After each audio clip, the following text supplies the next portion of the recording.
आलू अंडे की भुजिया बनाएंगे। उसके लिए हाफ़ कप ऑयल लिया है, उसमें प्याज बारीक बारीक कट के शामिल किए हैं, 1 टेबलस्पून सुरख मिर्च ऐड की है, 1 टेबलस्पून नमक ऐड किया है और हाफ़ टेबलस्पून हल्दी ऐड की है।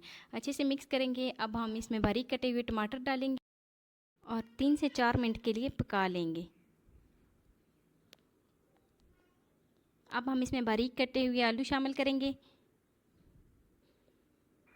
5 से 10 मिनट के लिए आलू को अच्छे तरीके से पकाएंगे ताकि आलू हमारे जो हैं वो गल जाएं।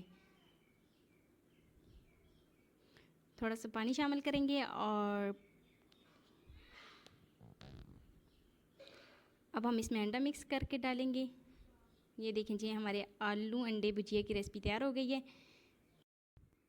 वीडियो अच्छी लगी है तो लाइक करें और फर्स्ट टाइम है चैनल पे तो सब्सक्राइब करें। Thank you.